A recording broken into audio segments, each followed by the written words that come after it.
the week ahead is another one where we should see some fireworks. I think Helios is launching on the 28th of course of this month. I believe I may be wrong. I can stand corrected. So yeah, I think this session should give us some insights as to what to expect. But yes, never a dull moment.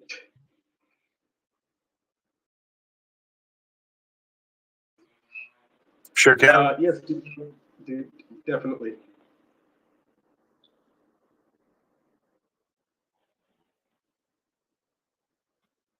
Yeah, You're on mute let's now, do- dude. So just in case you don't know. Good.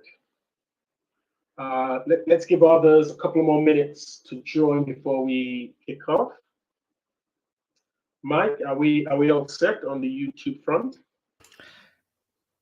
Yes, we're all loud and clear. It seems I am streaming. There is 8 people just joined, so yeah, seems okay so far. Right. You guys do a great job at coordinating. I mean, doing the spaces or doing a live on YouTube, either one can be hard. And you guys do both, like in synchronicity. I'm really impressed, guys. We're giving our best.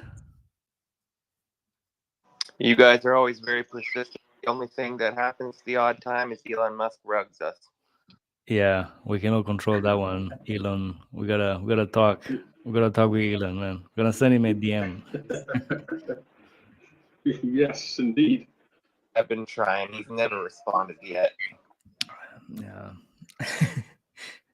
Well, Great. so it's not because of lack of effort, and don't be surprised. He may have read one or two of your messages. So I think That's there's right, always Plan been A. There's no hard feelings. I'm trying, right? You know, you can always sign up for Neuralink. You know, if you sign up to be kind of a lab human for Neuralink, that might get you far up the list in his eyes. I'll wait until the first 2 billion to see what happens. Yeah, exactly. I was kind of like making a joke. I don't know if I would kind of go in early with that thing. Yeah. Well, folks, I think we can kick off. Those who join later, we can definitely bring them up to speed very quickly.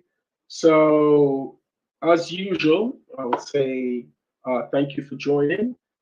We will start off by going through the vitals of TitanX. So, we'll take a look at what the stats are saying today.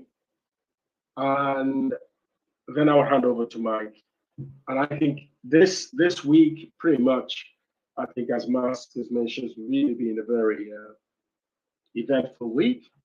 And I think the opportunity to share and discuss just issues pertaining to TitanX and everything around it would be great.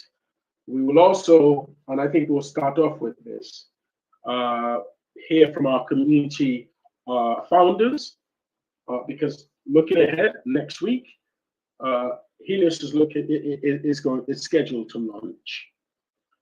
James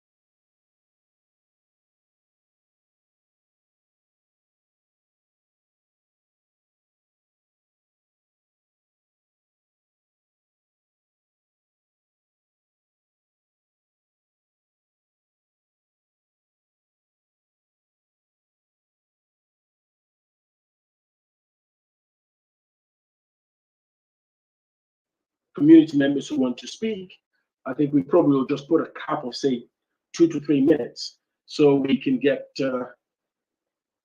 we can hear the views of as many people as possible. So great. Okay, let me kick off. I am looking at the TitanX .win website, and I am on the TitanX stats page.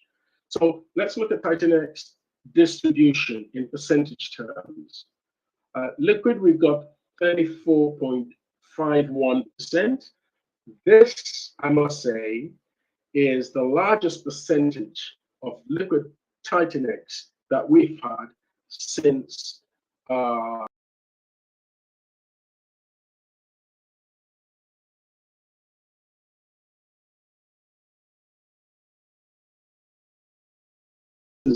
no, or should not be really, a surprise.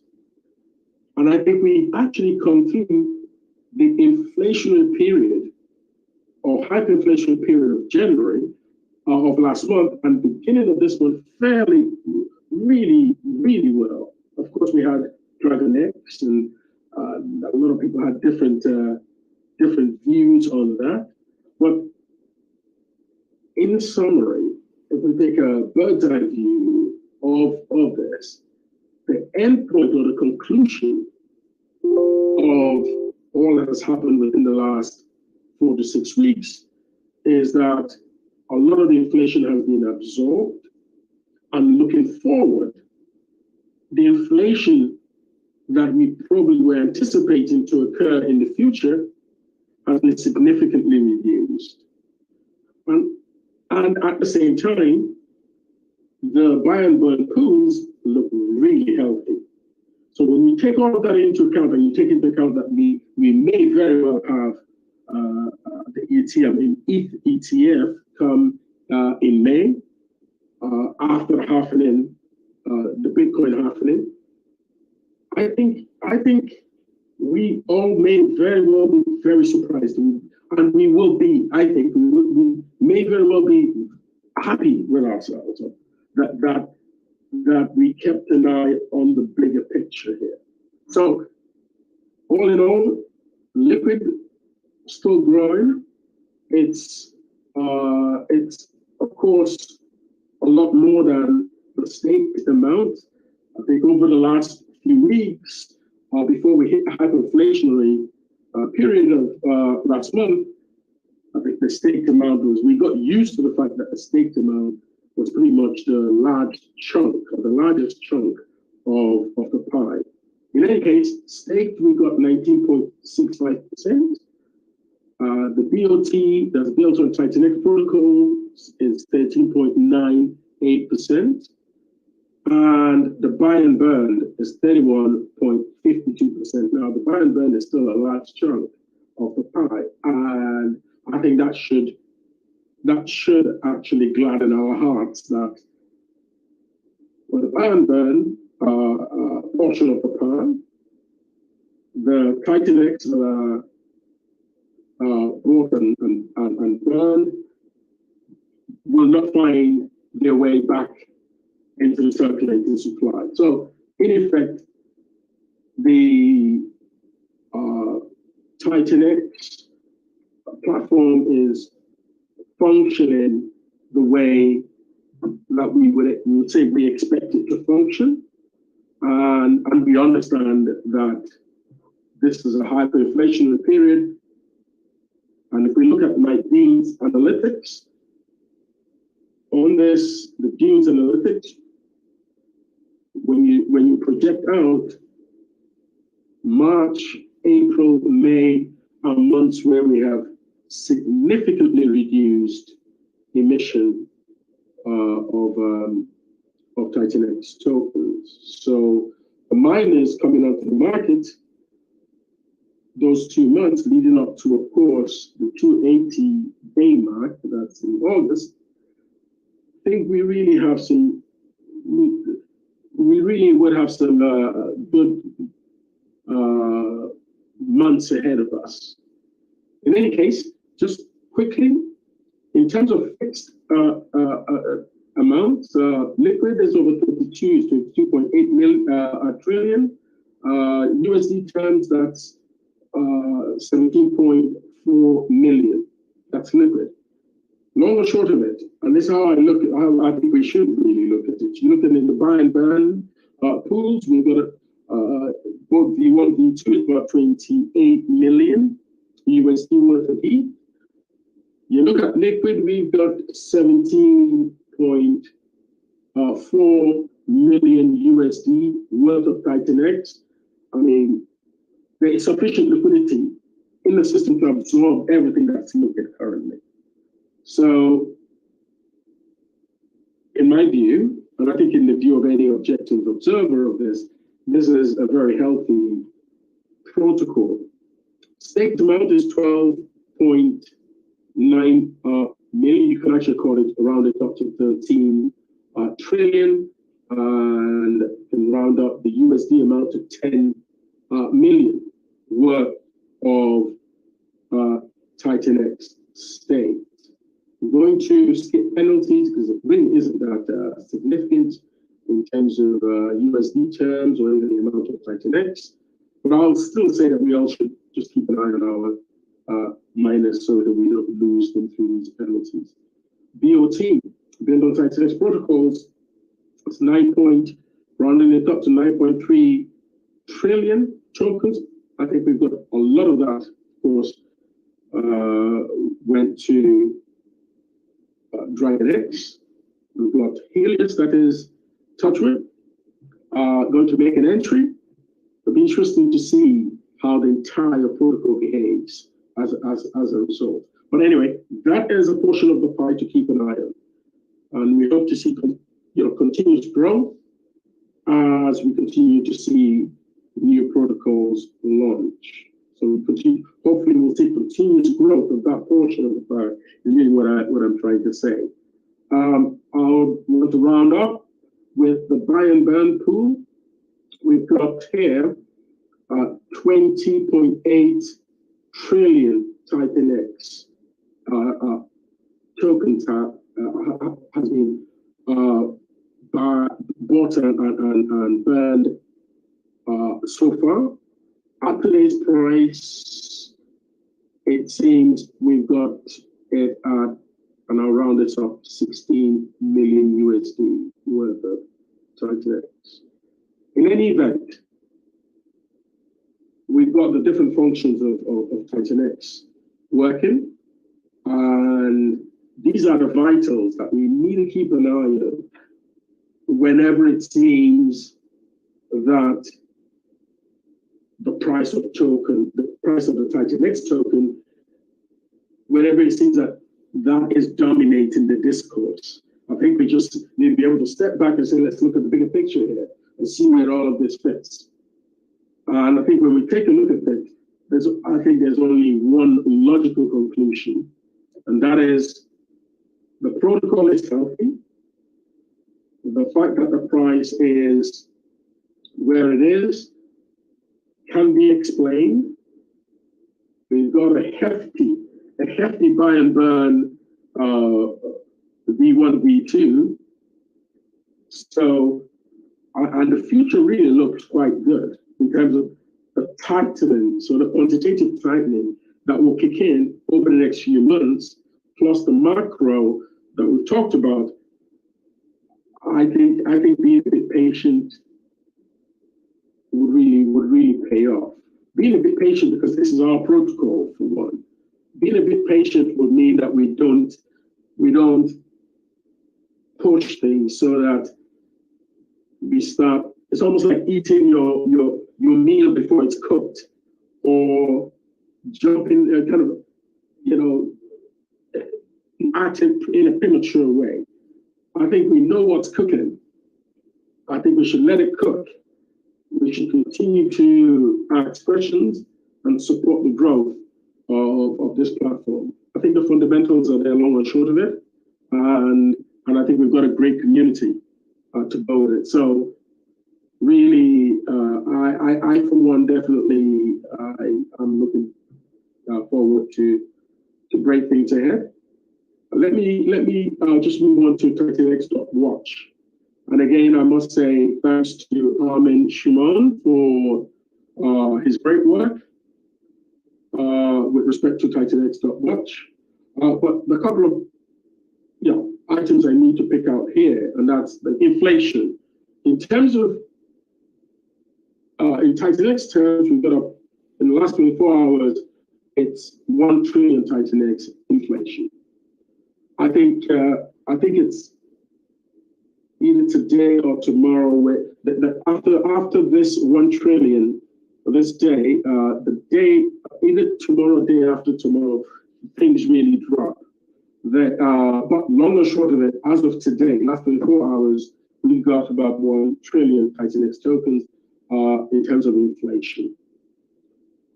Now, in terms of buy and burn balance, we've talked about is about 28.2 million. The other bit I wanted to talk about yesterday was this amount spent on mining. And I must say, of course, let us just take a look at what we've done in the last 4 months. Over 151 million USD worth of ETH has gone through this system. Let's just think about that. It's really huge. And I think we should therefore bear in mind that there has been significant growth and there's a lot to work with going forward. So on that note, I'll hand over to Mike. I want to say thanks for listening to everyone. Mike, over to you. Hey everyone, how's it going? Hope you're all doing well. Hope you're enjoying your Sunday. I had a great Sunday today. Always, meet friends for lunch. Most of the time, I have a big ass steak, which I like. So there you have it. I like steaks. All right, guys. So I mean, one of the things I would say, I just open up the TitanX Google Sheet where you see all the data from TitanX itself. And yeah, we're chugging along. We had an 8-day payout yesterday. So yeah, things, the system is still working, right? And the mineable per day gets less by the day, and the mining cost goes up by the day. So things are, and the EA bonus is currently at 6.57%. So things are chugging along, and the system is working. The math isn't mathing, as some people say. So I think we're looking pretty good on that front, I would say. And so probably one of the things I would like to talk about today is more. I've been seeing like some few people are. I got some DMs like, "Hey man, can you check this? Can you see that? What's going on?" All right, and one of the things is like the way I perceive the world is that I have limited time and have limited funds, and I'm gonna make concentrated bets, and I cannot spread myself too thin on things. So there's basically that, and assessing risk is from my point of view is not an easy task, and I just cannot jump on every train which passes by. I think I tweeted this out as well. Is like there's too many trains in crypto passing by, and assessing if they're heading to Rex City, it's a very hard thing to do.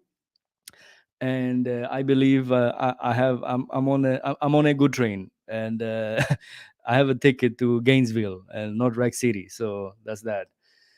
And probably one of the things I'm really looking forward to is obviously the projects which are coming up. I mean, if you visit TitanXhub.com, you're going to see Helios. You have the launch date there, Helios. So it's around 2 days and 20 hours and 38 minutes. We got Helios, which is going to be launching. So I'm really looking forward to that. I think Helios is in the chat today as well. So looking forward to hear any updates regarding the launch, which is coming up soon in 2 days and 20 hours. So really looking forward to that. And one of the updates which I also got was regarding Titan Legends. I think some of you guys know this project already. It's one of the first NFT project which launched. So up to now, there's like 2 projects which launched. That was DragonX and then TitanX, Titan Legends. And Titan Legends have now have like somewhat, I would say, probably like an add-on. So they are also launching very soon. I think the dates are I think I'll get the update regarding the dates. But somewhat, this is more like an add-on to Titan Legends, so not a particular complete new launch, because they are making now like a token hybrid. So if you remember, DragonX had created a token, right? You could mint that token, and then they launched this NFT. But it's more the NFT version of it. It's more like a utility to if you want to sell big amount, basically. So you'll be able to lock up your DragonX, and you're gonna receive a NFT, and that NFT can be sold. And that's how you you can get rid of slippage in some ways, right? I mean, this is how over the counter buying and selling, right? So you're not gonna go through Uniswap to sell your tokens.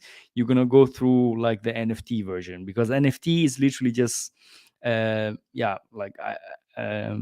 is it, like a receipt which proves that you have locked up some tokens, and with that you can go back and actually retrieve your DragonX per se. So they are doing something similar, but now the other way around, right? Because they had the NFTs already, but now they're going back to they are creating a token for it as well. So there's going to be some interesting mechanics how that works. There is a white paper already. So if you just go to titanxsub.com, and on the third place you're going to see Titan Legends, and on the column white paper, if you click on it, you're going to be taken to their white paper, and you can read some of the stuff. I'm going to be having a live stream with Rudy, the creator of Titan Legends and DragonX now, very soon, and he's going to speak about more about it. But this is somewhat what I understood so far. So yeah, I'm really looking forward to that. And probably one thing before I give it back is there's a new column now. I think I had mentioned this already, but just to repeat this, because I think this is somewhat important, is there's a new column which is called Burn and Locked on titanxsub.com. And this is showing how much a project has burned or locked, forever locked. So for instance, right now, TitanX has burned 20.83 trillion, and DragonX has, well, they're locked, forever locked, 8.59 trillion. And Titan Legends has, burned 21.26 billion of TitanX. So the default ranking on TitanX Hub is going to be who has burned the most. So this is, I think, a very like easy figure to just default figure to show. And it's going to be whoever burns the most is going to be the race, let's say. Like, I mean, the order of being shown on TitanX Hub is going to be how much you have actually burned. So the funny thing, or something which is going to be very interesting, is going to be who's going to dethrone TitanX itself, because TitanX is also burning TitanX itself. So I guess it's going to be interesting if any of these projects are going to succeed in burning more TitanX than TitanX itself. So I don't know. I thought that was something to look forward to. And it's gonna be fun. So I'm gonna see. I mean, nevertheless, DragonX has got somewhat a lot of TitanX locked away, and that's 8.59 trillion. So one of the things is also, is any of these projects are going to match up with DragonX, right? I mean, especially in that category of utility, if you're gonna somewhat also achieve somewhat of this level. So I'm really looking forward to it. And regarding DragonX itself, one things which I'm looking at is how much burning they're doing of their own supply. And this is very interesting, I think, for sure, because DragonX so far has burned 11% of DragonX itself. So I think that's that's quite a high number, I have to say, for sure. So I'm really looking forward whenever all these projects are launching soon. how much burning there's going to be on DragonX. Because if I just go back and check on the, I've created also new dashboard for DragonX, and if you look at that, one thing I also look at is yeah, you can see like 11.05% have been burned. I mean, for you guys watching on YouTube, you can actually see because I'm sharing my screen. But yeah, so this is definitely very interesting. And yeah, I'm looking forward how much more burning they're going to be doing. So yeah, it's definitely going to be very interesting for all the projects.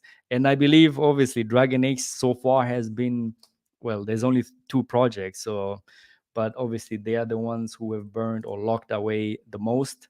So yeah, looking forward to see the competition. I mean, at the end of the day, it's like, well, all these projects are launching, but yeah, it's like, I think, a fair competition. I like to view it that way. I mean, that's how things are, right? Anyhow, hope that's yeah, that's all from my end for now, and I'll give it over to Helios and other people here.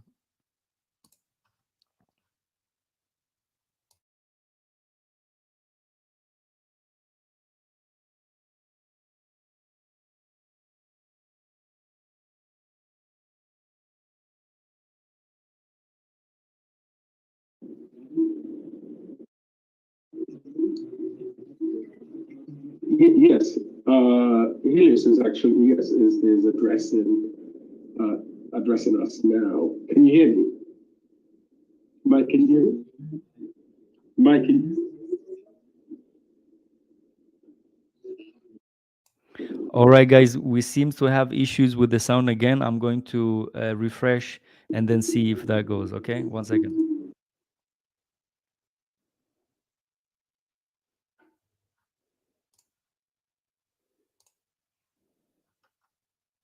Just 1 second, because the sound, I had issues with the sound again. So this is something. Okay.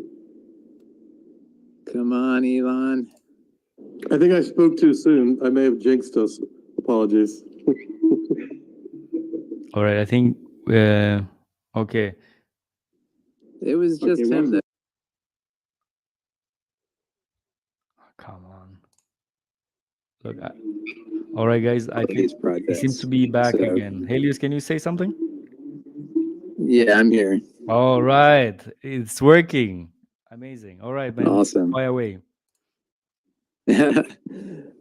Yeah, just in short, I'm excited to be on that leaderboard. And I know Helios is not going to be just like a launch bang and then that's it. It's like we're, our tagline is perpetual burn. Really, every day that passes, we will continuously be burning more and more. So it'll be interesting to see what we look like at launch, but also, a month down the road or 6 months down the road as we continuously burn more and more. I think that's awesome. As far as latest updates for Helios, we added the DAO controlled staking whitelist, which basically any smart contracts that want to take HLX and stake it, it has to be whitelisted by the DAO first.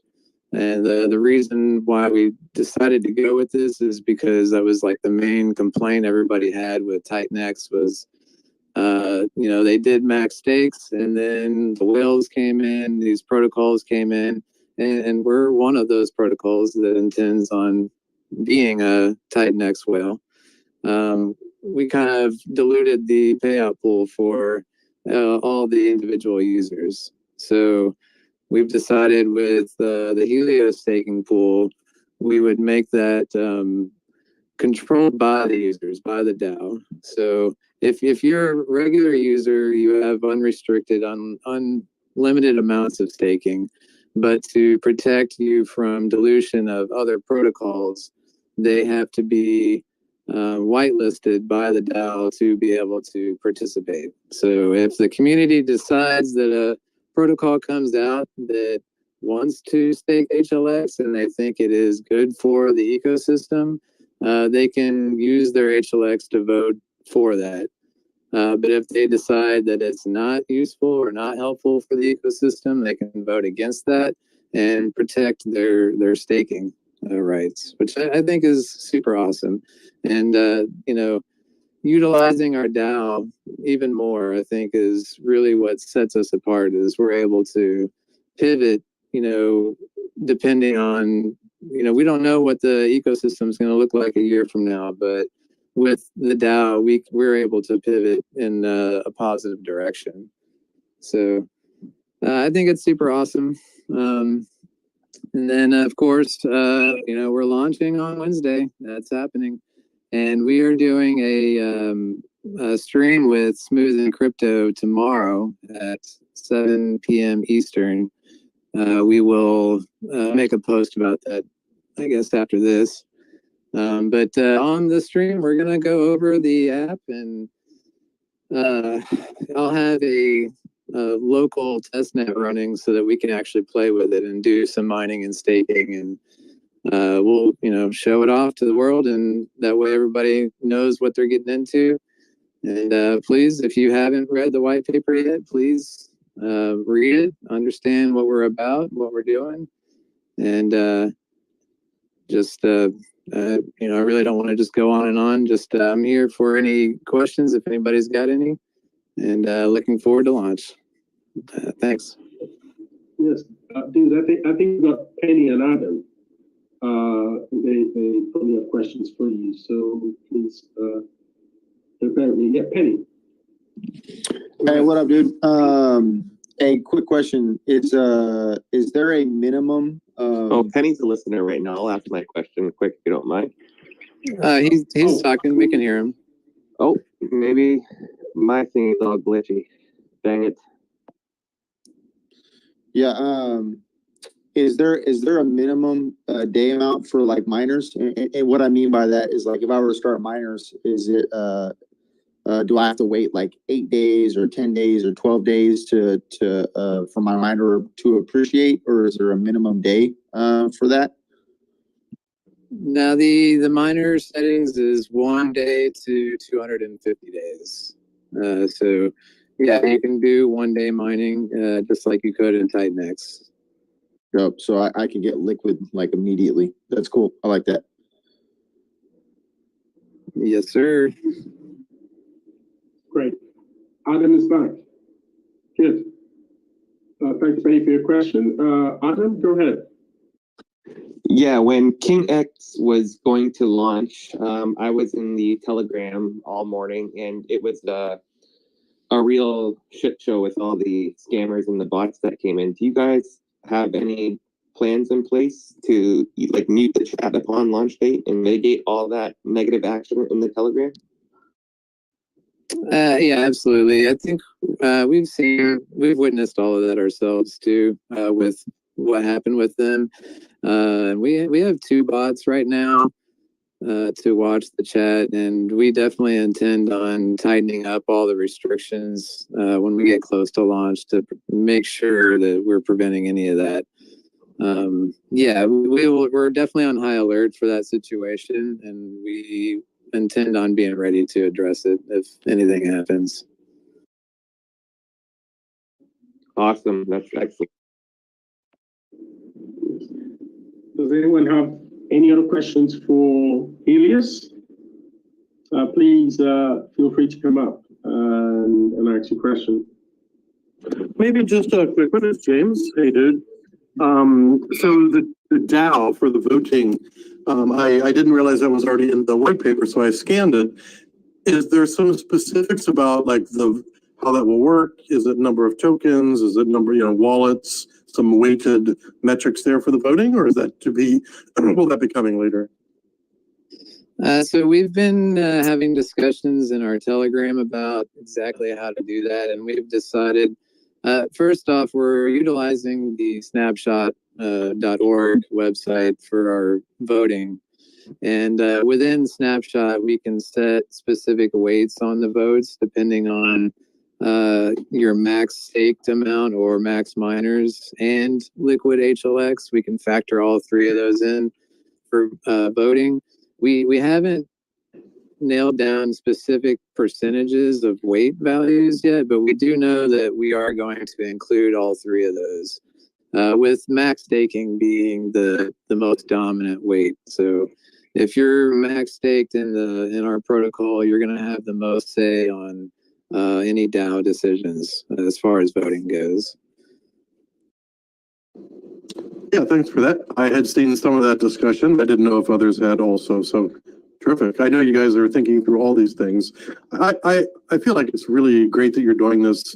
It's really the first DAO in all of TitanX. So it's not just a handful of people deciding. It's actually the community of holders and, you know, actually stakeholders. I think it's great, dude, you and your team. Yeah, thanks. And just so everything's out in the open and clear about this, the DAO currently has 3 keys, the multi-signature wallet. And when I say the DAO, like when I go to launch, I'm going to launch the protocol and then transfer the ownership of the protocol over to the DAO. Currently, the DAO is a multi-signature wallet with 3 keys in it, and I own all 3 of the keys. Once we launch, and this was again discussed by the community in our Telegram, this is what the people wanted. After launch, we will start to elect DAO committee members. And once they get elected, and that'll go to a vote. And so since we can't do voting before launch, we're doing this after launch. So after launch, we'll go to a vote. I'm going to say it hasn't been set in stone, but most likely we'll start off with 3 committee members that we vote in. And then at that point, I'll give out 3 additional keys, 1 for each community member. And then we will change. So and I will still hold 3. And so then there will be 6 keys in the multi-signature wallet. We can update that to require 4 signatures. So anything that is going to be changed will require 4 signatures, which would be either me plus 1 DAO committee member or all 3 DAO committee members plus me. So in short, like I still have the ultimate say so as far as, any kind of anybody wanting to do a transaction that's not approved by the DAO, I have the final say so. But at the same time, I can't do anything without a committee member signing off on that transaction as well, because I have 3 keys, but it requires 4 signatures. And then once we had 6 keys, and then we've kind of moved along, and we're a few months down the road, we can add 3 more keys to have 9 total, and then do like a 6 of 9 or something. And then maybe, I can give away 1 or 2 of my keys as well over time. But just to be clear, like up front, it is a multi-signature wallet of 3 that I own all 3 of initially until the DAO gets officially set up. And that was decided by our community members in the Telegram. Thanks, dude, for explaining that. And it's important that, of course, as you mentioned, having that, being transparent about it and just fully explain how it will work. Penny, I think after you, and I think if there are no other questions, I'll suggest James can take the next 20 minutes and explain his project. We can ask questions. That'll probably take us to the hour mark, and then we can open up for some general discussions about TitanX, the entire ecosystem, and of course any other topics that anybody wants to raise or discuss. So yeah, Penny, go ahead. One real quick question, dude. So on the payouts, TitanX and ETH, obviously you're being paid out. Are those being paid out like at the exact same time? Obviously, where there's just 2 different pools, or how exactly does that work? And I'm sure I'll find out in the UI, but I'm just curious. Yeah, it'll pay out this we have 3 payout pools, and TitanX and ETH will drip into those 3 payout pools at the same ratios. So it'll pay out at the same time as the short answer. Cool. Thanks.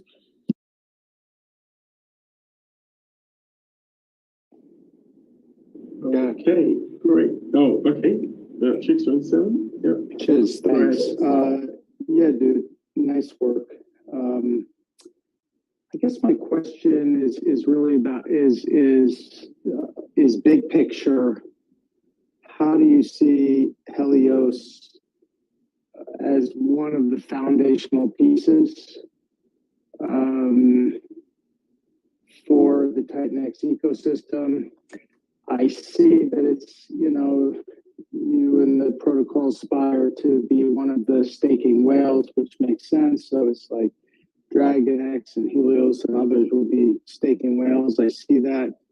And I also see that you've built in an investment pool and a treasury in this DAO, which I think is a good experiment, right? And I think you're the kind of person that can set up a DAO right, but DAOs are really, really unpredictable based on all kinds of dynamics. So I guess my question is, how do you see Helios as a solid foundational partner for TitanX ecosystem? I think mainly, to start off with, we are an early adopter. I think everybody here is an early adopter of TitanX. We're in the hyperinflationary period, and we're talking billions and trillions of TitanX, whereas a year from now, it's not going to be the case. So I think the fact that we are among the first protocols to launch is going to be enough to make us a foundational part of the TitanX ecosystem, but primarily it's just our investment pools. We intend on building self-sustainable treasuries that don't rely on Helios mining or TitanX mining. There can be zero interaction with either protocols, and we still will have treasuries that are earning yield, and that yield is going to buy and burn TitanX and Helios. So really, we're going to be a perpetual burning mechanism that just never stops. So I definitely see us being in the tops of the leaderboards indefinitely.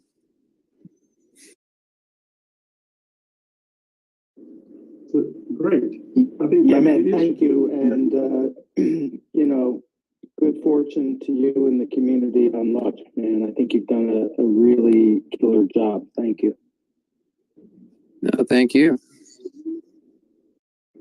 Thanks, 28 for your input on Helios. I must say thanks again for being readily available to answer questions, to provide your input as well. I think before we move on to James, I think it needs to be said, TitanX is an entire ecosystem. It isn't just one protocol, as I think as we all know. And we know that over the course of the last 4 weeks or 4 to 6 weeks, that the payouts with respect to staking has reduced significantly for participants. I think the other side of that has been is sort of what I mentioned during our opening, which is that it definitely significantly reduced inflation and also the current inflation. And then we also see that DragonX absorbed close to 9 trillion TitanX tokens upon launch, or at least since launch. But also going forward, the fact that we've seen the significant reduction in miners or mining activity means that if you sort of look forward, that inflation would really be reduced significantly, even kind of looking forward, which means that the tokens that we have generated so far may very well be the highest period of emissions that we will see, you know, for probably, you know, indefinitely. I think Helios mentioned definitely that within a year, it's clearly, we all know we'll be pretty much, would have gone past the TitanX half-an-in period. All of the mechanics would have kicked in to pretty much restrict the emissions generally. So long and short of it, I think getting in or getting a good stash or bag of TitanX tokens at this side of the life of the project may turn out to be the best thing that's happened to those who are participating. So yes, I think the point I'm trying to make is yes, the opportunity to participate in the staking function reduced significantly with DragonX in terms of the incentive, the payouts. But when you get a project like Helios, you definitely have that opportunity presented again. And it is within the TitanX ecosystem. And that's a great thing about TitanX being an ecosystem, not just one protocol. So there would be opportunities that will emerge and continue to emerge within this ecosystem that will present us opportunities. And so I really would like to see a high energy going into the launch of Helios. There's clearly an opportunity here for all of us. We can definitely benefit from the staking, and by participating in Helios, we're taking TitanX off the market, which of course has a positive impact on your TitanX bags. So, of course, Helios is just one of other projects that will have a staking function.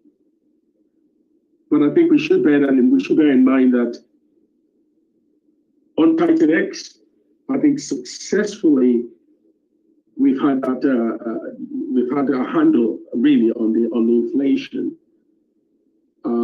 and the opportunities within the ecosystem still exist in a big way.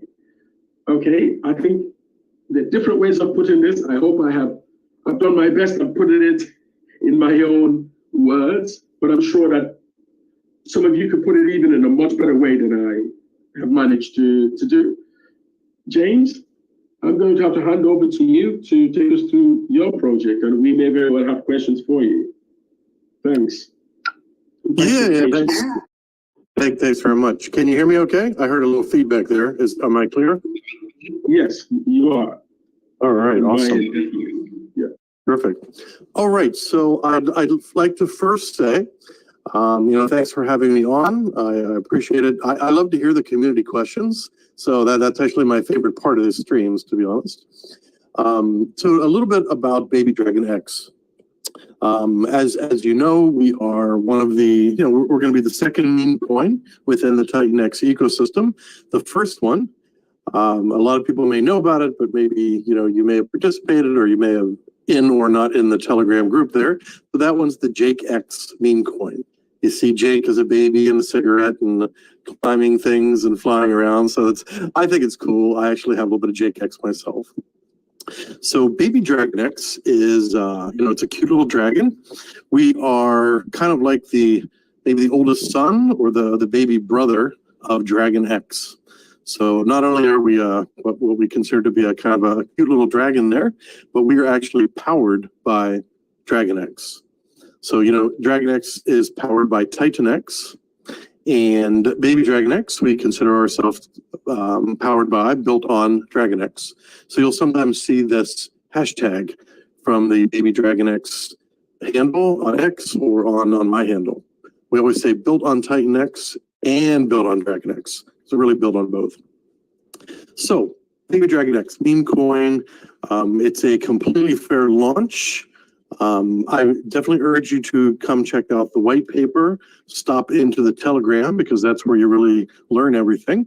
And I'm just going to step through the white paper really quickly. It's only like 5 pages, but I'm going to summarize it in just less than 5 minutes, right?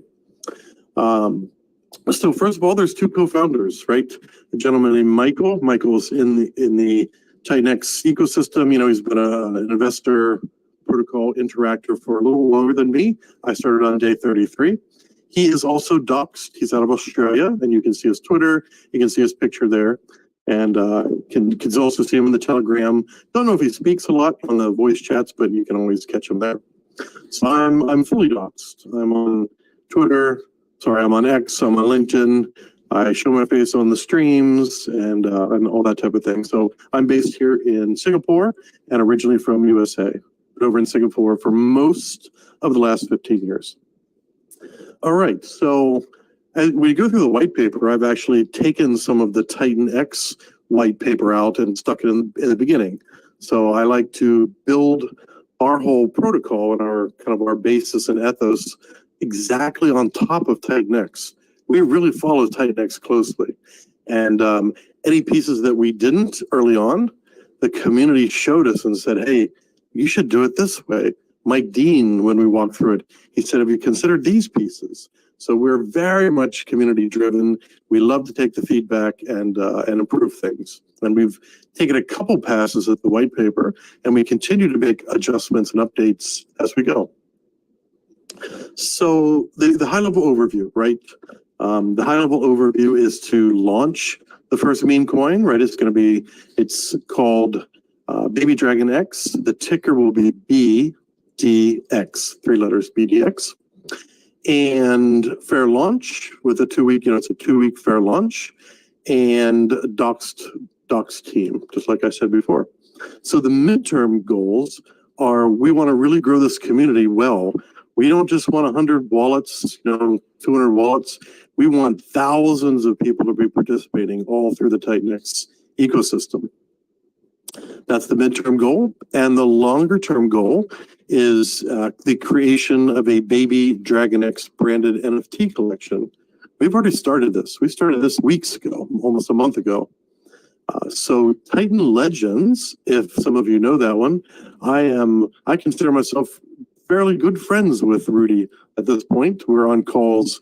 He's over in America, and me being in Singapore, we're about 13 hours different. It works out very well, though. So they, I'm advising actually Titan Legends, and Rudy advises Baby DragonX also. So they have a very different type of mode, right? They've got, thousands of dragons, generative art, and that type of thing. And they're going to be launching a very interesting thing called Legend X token. Go check that out. Check the white paper, stop in their Telegram and see what they're doing. So with Baby DragonX branded NFT collection, we've actually started drafting the white paper as well. And we'll be kind of giving a preview of that over the next couple of weeks. And we'll also be having the NFT collection with utility.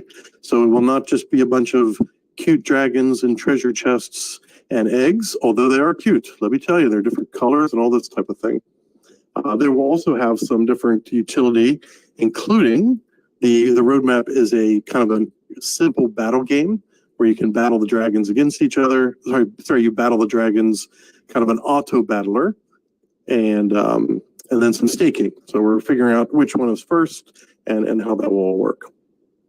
So I'm going to skip through kind of the ethos of Baby DragonX because we are just like TitanX. Maybe I'll just speak community first. We've actually had a couple of votes throughout the community. One of them was on the type of contest to run with referrals and with reputation levels, as well as actually selecting the logo, right? The Baby Dragon logo. So we had a set of 4 different options, and had a lot of participation in that. And the selection was made, and then so you see the baby dragon, like the main baby DragonX, the green one, on our X. That is the one that was selected by the community. We will have a completely fair launch, right? You don't have to rush in, crazy gas levels and all that type of thing. Not that there's anything wrong with getting in early to some protocols, but with baby DragonX, you don't have to worry about that one. So we're going to have a 2-week fair launch, very similar to DragonX. I know a lot of people participated in DragonX, so we'll talk through kind of the percentages there in a minute. So fair launch, 2 weeks. The high-level tokenomics is BDX will be a capped supply. Now, we don't know how many it's going to be because it's a 2-week participation where people can, you submit your TitanX and then you'll get baby DragonX. You'll get BDX right into your wallet. Very similar to how DragonX works. In fact, we've copied that part of their minting process. Number one, the front-end code is already audited by the auditors, and also kind of the look and feel. We want to make it easy for people. Next, on transparency. So I've been a big believer in transparency, whether it's in crypto or outside of crypto. I always like to understand how companies work and decisions are made. And in crypto, I like to take it to the next level. I like to really explain the things that we're doing, take opinions and advice on ways to improve. And we have done a lot of that since we started. I hope that we've met the expectations of the community. And if we haven't, please always reach out. If you don't want to reach out in the big group, you can always send a DM. We can have a call, anything like that. All right, moving on just to the launch period. So launch is 14 days. And that's on the 3rd page of the white paper. So the fair launch of 14 days, you will submit your TitanX and be used to mint BDX. So there's no minimum or maximum on how much you can mint. And you can do multiple mints, right? You can do it multiple days. Maybe you have different claims coming in or something like that. After the 14 days have completed, then the liquidity pair for DragonX and BDX will be made available for trading on Uniswap v3. Now, I understood from our previous, I think we had a previous stream with The Verse, and then we had another with Mike Dean. So I was told that after that, even though the words I said were correct, I may not have explained it exactly right. And one thing that I probably misspoke was, no one else will be able to create a liquidity pool to begin trading before those 14 days. We are not allowing the function to be called until 14 days, and we will set up the large liquidity pair for that one. The contract will be renounced. The contracts will be renounced after launch to ensure that we're following that ethos of TitanX. Now, when exactly will it be renounced? I want to renounce as soon as everything is confirmed to be working well, the liquidity is working, there's no issues with the percentages and tokens and all that type of thing. So will it be 1 hour? Will it be 24 hours? I don't know. As soon as possible, that will be renounced though. The buy and burn contract owns the liquidity pool or the LP. So this was a question I couldn't answer on Mike Dean's stream. I knew 95% it was the buy and burn contract, but I didn't have it in my notes, so I didn't confirm that. So yes, the buy and burn contract does own the LP. As well, the buy and burn contract will be publicly callable, just like the TitanX buy and burn. I think, what is that, the V2, and also the DragonX. So all these buy and burns coming out, I wanted to follow the same path, right? There was a other things being discussed about maybe doing it on a 20-day or a 28-day and 3% a day, and I said, well, why don't we just make it for the community, right? Let's make it real community rather than squeeze something in where the math may not be so valuable for the community. Next is fully transparent tokenomics and allocation. So we're very, very specific on how all this is laid out. So the next part is just a I don't have a way to share my screen here, but the next part is just how much BDX, how much baby DragonX you get when you submit your TitanX. So this, I had to update this. I had some incorrect numbers here for a ratio. So no matter what week we launch, the first week will be a 1-to-1, and the second week will be a 1 to 0.95. So 1 TitanX to 1 BDX in week 1, and 1 TitanX to 0.95 BDX. Sorry, 1 TitanX to 0.95 BDX in week 2. Now, let me jump to the launch date, the projected launch date. So we're going to keep our launch date to be the first day of DragonX's week. So, they've got a 12-week minting period. I don't have their page up in front of me. They're either on week 5 or week 6. And they launch on Thursday. Sorry, they do contract week on Thursdays. We will not be launching this Thursday, the 29th. We will have an update about that a little later in the week. Everything is done, right? The front end is done. The testing is done. The auditors, I expect to have the auditor reports back tomorrow. Small couple things to be remediated by the devs, but that's not enough time. I want to take Helios as kind of their lead whenever they're doing a 5-day launch kind of advance. I love that. I think that's great for people to arrange schedules, get their liquid ready, ask their questions, and all that type of thing. So we will also be doing an advance. It'll be at least 5 days, right? I expect it to be at least 5 days. And so the next potential date for launch would be March 7th. I think that's probably a good day. Like I said, end of this week, we will have a little bit better view of that one. So the tokenomics, I'm just going to step through, numbers on a phone or numbers without seeing something in front of you. That can be really hard. So let me just run through these. And of course, then probably just open up for questions after that. So the tokenomics, 50% of all the TitanX that is used to mint BDX that'll be minted into DragonX. Sorry, you know what? Let me start again. All of the 100% of the TitanX will be actually minted into DragonX on the back end. So you submit your TitanX, it actually gets staked forever, the 3,500 days, and then be repeated that in the 10 years. And 50%.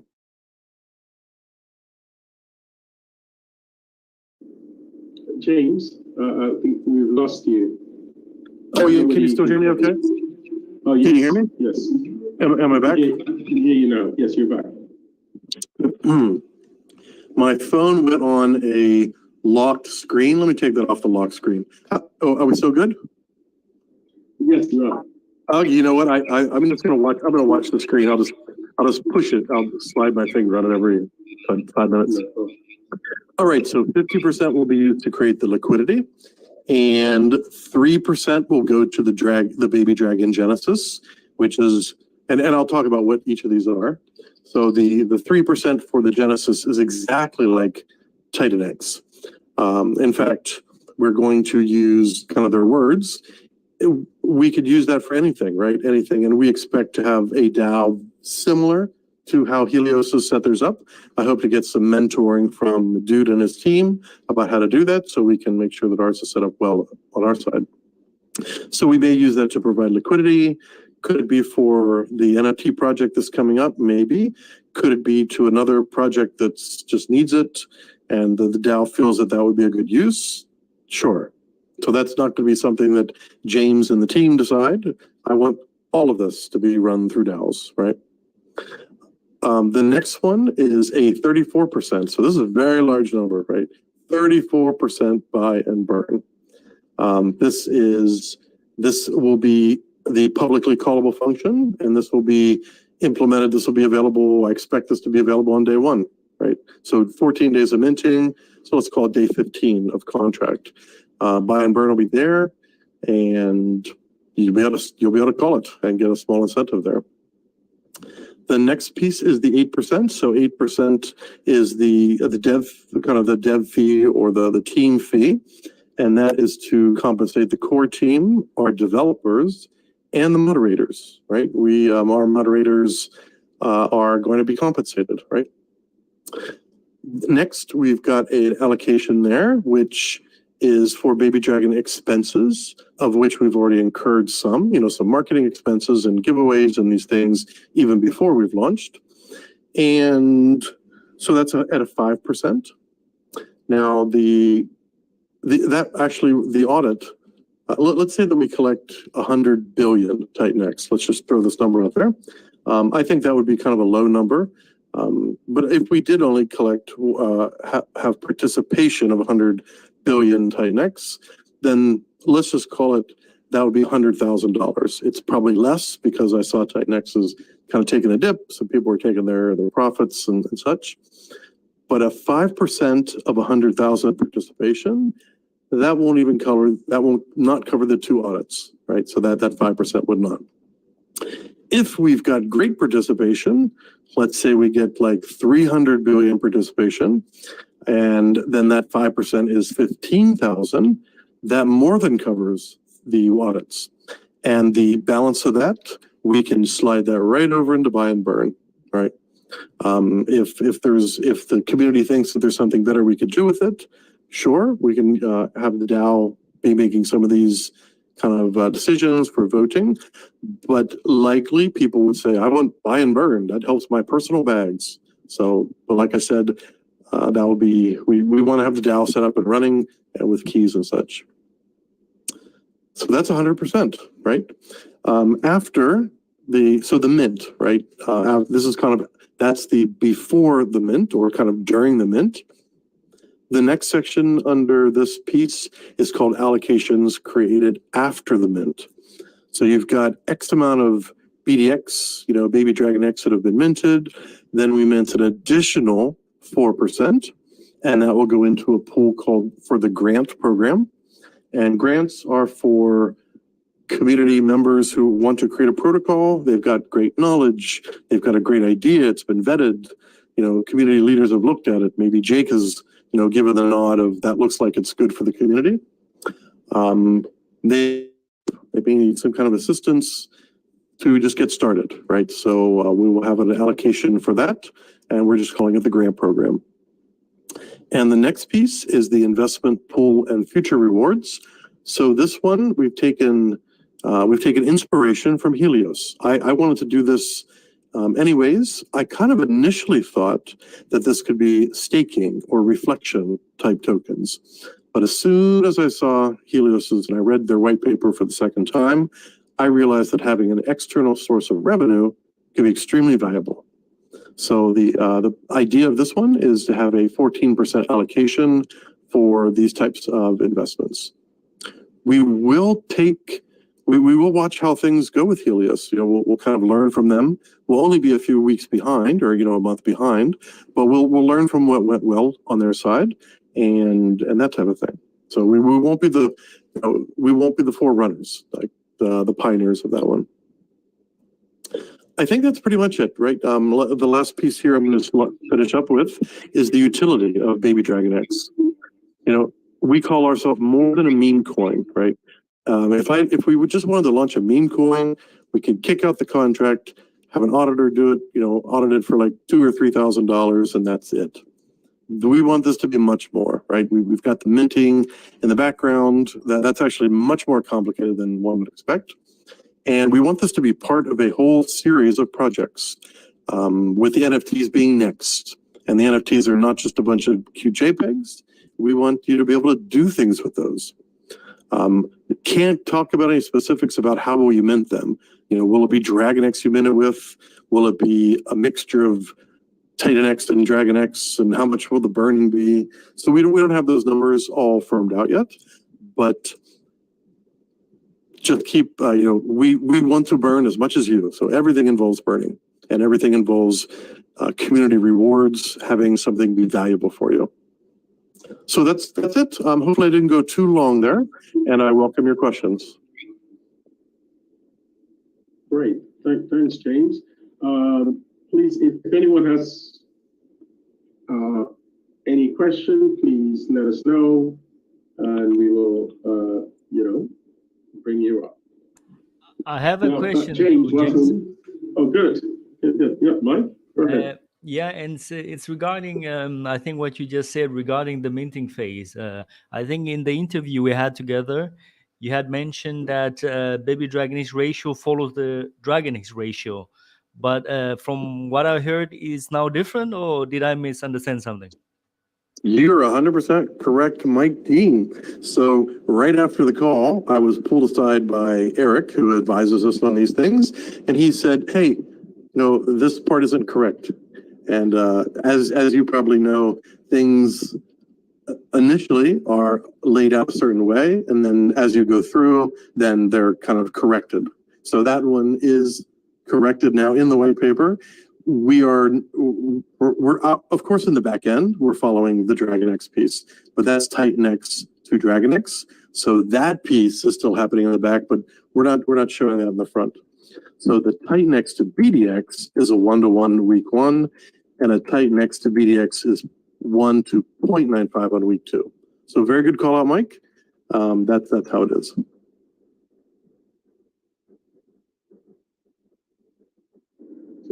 Great. Thanks, James, for explaining that. My question really relates more to marketing. And I think, correct me if I'm wrong, I think the thrust of Baby DragonX is really gaming. And around that, you've built the NFTs and of course, these will function together. So, but the base of it is gaming. Is that a? Let me know if I'm off mark or not. Sure. Yeah, so we'll actually be releasing a preview of the white paper within the next week or so. So we'll be taking community feedback on that one. So keep in mind that NFT collect. I've been doing NFTs for almost 4 years, 3.5 years now, and NFT collections that come out with a fully laid out roadmap and say we're gonna execute this first and we're gonna have this next. If you raise $1 million, if you actually raise $1 million and you have a team of 12 or 15 people, you can move quickly, right? The whole TitanX ecosystem is a little bit smaller than that, so we'll be operating on a smaller budget than these things. So we want to make sure that what we commit we can do, that it's in a reasonable time, right? It doesn't take 6 months to get this very basic type, like battle game going. So it's good. It's going to be a roadmap piece. It will absolutely be predicated on how much participation there is. Not from Baby DragonX, but from the mint of the actual Baby Dragon themselves, right? From the NFTs. So if we mint 100 NFTs, well, they're just going to be pictures, right? That's it. But if we mint 2,000 of them, well, then there's quite a bit of funds available there, and then things can move faster and that type of thing. Okay, I think that's clear now. So in effect, yeah, it depends on the resources that you have available. You could pretty much expand this out to more than just the NFTs and the meme part of the project. You can build it out into more of a game, and I mean that's part of your vision. I'm just looking at your white paper now. I think at the end of it does say Baby DragonX stands as a beacon in the cryptocurrency universe. I'm not going to read the whole thing, but it says transcending its meme coin origins. So, and I think you have a roadmap reference to it. But anyway, so the long and short of it, you're starting off as the meme kind of NFTs, and then, I mean, the center of it seems to be, the gaming part of it. That will be the meat of it, if you have the resources to get there. Is that correct? Yeah. Maybe I'll just say that the Baby Dragon meme coin launch is separate from the NFTs, right? The coin is first, the actual NFT, the final white paper And the minting of NFTs, that will happen well after this 14 days, 14-day mint period. So you won't have to worry, okay, I got $500. Do I put 250 here and 250 there? No. Only one project will be run at once. So the baby DragonX coin will be the 2-week minting period. NFTs separately after that. Okay. I think the other, this will be my last question, will be in terms of community growth. Do you have any plans to grow the baby DragonX community beyond the existing community of the TitanX ecosystem? Okay, so that's a really good question. So number one is yes, we would love to be able to bring new people into TitanX. The way that we have this set up with an individual needs to have TitanX in order to participate. So we would have to, I don't know if we're large enough to make a big impact about bringing new users in. Although we of course are pretty active on our X feed. I would say on the NFT side though, I hope we can, right? There's a lot of meme coins out there right now on all different chains. Solana's probably one of the biggest one right now. So there's kind of like meme mania. Everybody's got a meme coin. 95% of them are going to 0, 4% are going to 1 million, and 0.1% are going to 500 million, right? It's like very, very tiny percentages. So we would love to bring more people into TitanX overall and have more eyes on the prize. More people looking at, oh, this is kind of a cute little dragon. Oh, I did NFTs a couple years ago. I kind of like the idea of what they're going to do over here. I'd like to get one. So that's very much so. Plan A. We only have, we're just under 450 members in the community right now. We actually, our bot, we have an invite bot and a welcome bot and such. So we ran the stream with the verse, and we got like 30 or 40 more members. And when we ran it with Mike Dean, we got 0 new members, but we had 15 or 20 people say that they got locked out due to the bot. So we had to fix our bots, and then we started people streaming on in again. We're going to do a couple more streams. We're going to do one with Crypto Kindness and Smoothing Crypto, and then one other one we're still negotiating with about their time. So we do intend to continue doing that. But let me kind of finish this off by saying it feels like the overall TitanX ecosystem a little bit quiet, right? People are waiting for Hyper, or white paper at least. They're waiting for Helios. They're waiting for King X. Everybody's got a lot of TitanX sitting around in their wallets, 34% liquid, higher than it's ever been. So people want to see something actually happen before they start opening up that wallet and start signing to participate in other projects. And we just need to get the excitement back again. And I think Helios is going to be the first spark to make that happen. I know I'm excited, and I think a lot of people are too. Correct. I think, of course, just to add to the list, TitanX Blaze is one that would also launch, hopefully,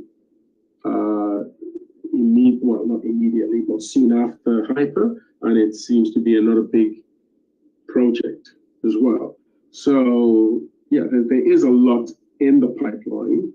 I think the reason I mentioned that the bit about marketing is I think we need to, as an ecosystem or as a community, start looking at really branching out and reaching out. And so beyond the individual protocols, launching on TitanX, it's a case of looking at reaching out or branching out to expand the community, expand the ecosystem. I think last week, I don't know whether you could have left before this was mentioned, but we're looking at the theme for next month to include marketing and PR for TitanX. and that will involve getting in professional crypto PR marketing firms to come and talk to the community. I think I'm already in discussion with a few. I've got a commitment next month that we can definitely we will have a discussion with one of the three that I've shortlisted, but I intend to bring all three on. I need to do this, of course, with the community's involvement and community's consent and participation. And so, long and short of it, these marketing PR firms will be publishing articles on our behalf, reaching out to influencers on our behalf, and arranging to push the TitanX ecosystem. And so it may be something that we will need to coordinate in such a way that we get the names of TitanX protocols out there as well. Of course, we take the baby steps, but then we kind of build on that. So from a marketing PR perspective, this is one step that we will be taking. So not just articles, these guys do quite a lot in terms of helping frame the message, and really they have outlets that they can push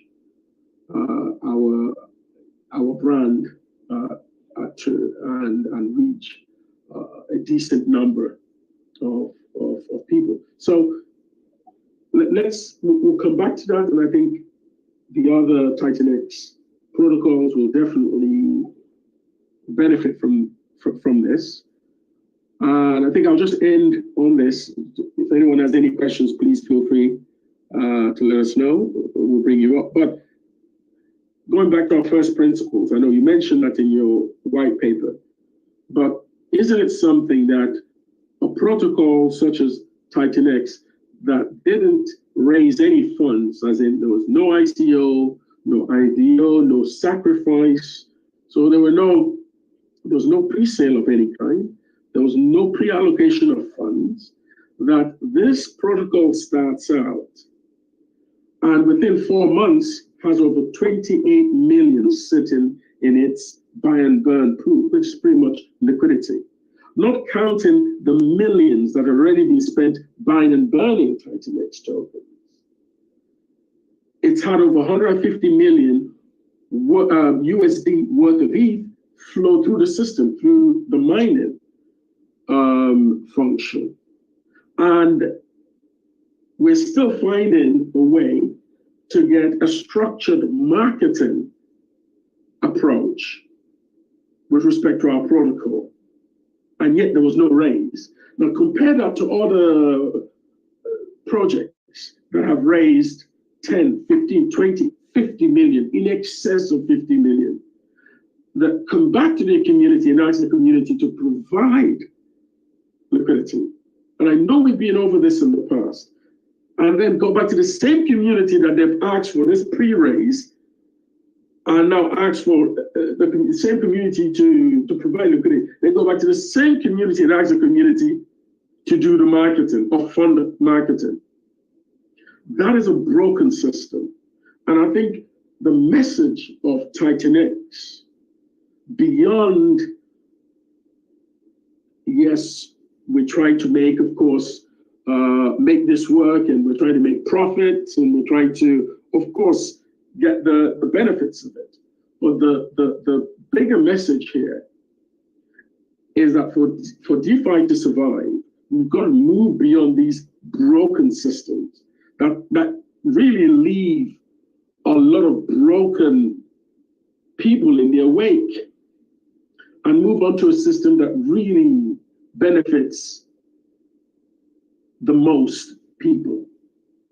And I think in that sense, we're onto something here with TitanX and the TitanX ecosystem, and the way TitanX approaches its incentives So I think that is really the point I want you to make on this market. So yes, next month we're going to kind of incorporate into our Build on TitanX theme the marketing and PR bit, and the entirety of next month will be dedicated to yes, Build on TitanX and the marketing and the PR bit, and we will be bringing in the experts in the field who we will be engaging to do work. I mean, the subscription, there's certain models that we can use. You'd be very surprised how much it isn't really that expensive to get push TitanX and the ecosystem out there.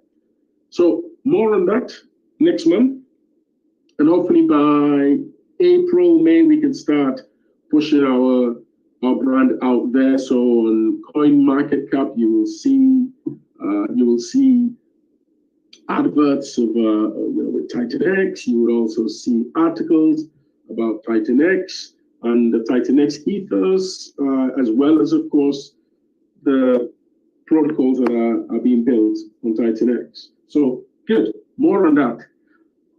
Any questions before we open up the floor so we can sort of discuss any topics that affects us as a community or that we think needs to be discussed? This is the time. If there are no other questions, I'll say, James, thank you. I'm sure you know that before you launch, that you will be getting a lot of questions. And I think you've been really transparent. I like the way you went through your white paper in a structured way. And yes, we're looking forward to the interviews with Crypto Kindness and Smooth. And of course, if anyone wants any further information, you can go to your Telegram group and get further information. So good. Okay, the floor is open now. Musk, can I ask you to kind of kick off? Of course. Yeah. What's up, everybody? What's up, everybody? What's up? What's up? What's up? I guess I'm kicking it off for y'all today. Happy to be back. Happy to be here. Happy to be in the space with you guys. Just looking at the temperament of the room and the chats, and I see some things. Just want to kind of query those things down. First, I want to state that be knowledgeable of our ecosystem and what is and what isn't. Definitely want to be knowledgeable, and of course, check out and that's of all of the ecosystems that you're participating in. Definitely try to be keep your eye on Twitter. What Jack is saying, you're putting some valuable information out there that could be possible, like I said. And always try to keep an eye on that because a lot of the stuff that I see, Jack, questions that people have, Jack has on Twitter. Another thing I wanted to say is that people looking at the charts, and I get it. Like at this point in time, we're looking not as good as we used to. But like you said, like people have stated before, if you understand the protocol, then you know there is a inflationary part, and that's where we are right now. And then you know over time that it will get to the point where it's deflationary and we start gaining. And if you kind of look at the tweets and you read the white paper, like Jake is kind of like putting it out there, like how long the deflationary period is. He says it's about 9 months, 10 months. So he's like telling us the information. And for those people that are asking those questions and has those concerns, like how long, when this, when Shogun, when Hyper, and like I believe that we're going to get what's coming to us. It's going to take a little. You have to be patient, of course. But he's kind of already told us like it's coming out before the halvening. So like, why are you panicking? Like, why is there panic? Why is there? And I get it. People are looking at the day-to-days, and but this is a long-term project, and we're having faith and belief in what we're putting out there. And I understand looking at day-to-day that belief and faith can dwindle, and I've seen people crumble under that pressure. I also think the individuals are throwing more money in than they're supposed to. And I can see that with the temperament. I will always say nothing is guaranteed. Nothing. In the crypto game changes. But like I said, we have faith and belief that this is going to be our ticket. Like I said, our golden ticket based on the ecosystem and everything else that we've been looking at, ladies and gentlemen. Just want to kind of let you guys get that just that we're about, like, everything's okay, and the questions that you have or the concerns that you have, look past day one. Let me say, look past today. You know what I'm saying? Look past, like, the chart. And I get it, charts can be, like I said, just concerning, because it makes the ecosystem look bad from a holistic perspective.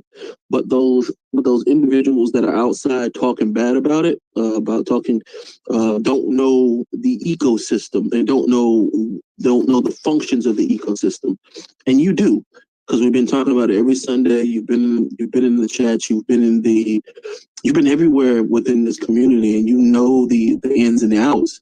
And so why are we being concerned from an outsider coming in saying, "Oh, your chart looks horrible. This.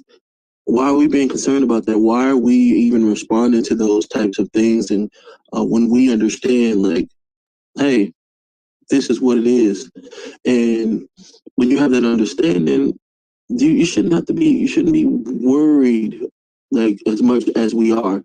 There, of course, there's worries of the long term prospect, and I get that. And anything can happen in crypto, and I get that a lot of people have have like flashbacks and PSD of like being taken advantage of, not having a PSD of like being rugged, being taken advantage of, people.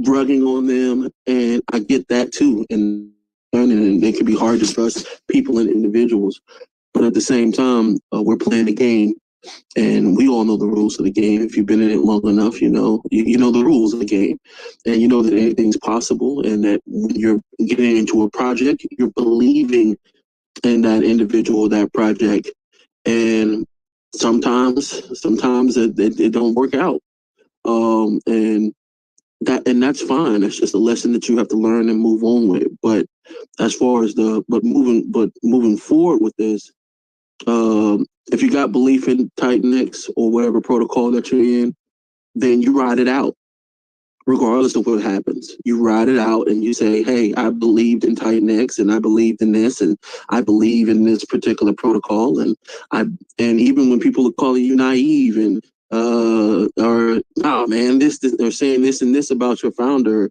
or the people that you're believing in," you still have to look at them in the face and in their eyes and be like, "Listen, this is what I believe, and this is what's happening, and this is how I'm looking at this protocol, and this is what I believe. And if it falls short of that, that's just something I have to admit. It fell short.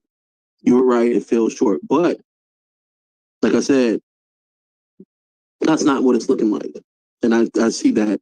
Like, we got a ticket, we got a golden ticket, and we're believing that we have a golden ticket, and we're believing that this is going to move forward past anything we've ever focused on. And that's the faith and belief we got to have, and not only in the ecosystem and the code that's being presented, but also in the person that founded it. So that's all I needed to say. Thank you. Thanks, Mars. Thank you. Any other comments? Please feel free to come up and share them. No. So while we're waiting, I must say, let's let's remember that TitanX is just 4 months old, really. It's a very young protocol. It's done very well and probably a victim of its own success. I think a lot is expected of TitanX, and TitanX has a community and a community of builders to deliver, and that's correct. But we need to be patient. We need to be a bit more patient. 4 months is still really, as mentioned, very, very early in this space. I think we're onto something if we know the history of the entire crypto ecosystem. There hasn't been anything quite like TitanX. And so, as an experiment, I think it hasn't done badly at all. It hasn't done badly at all.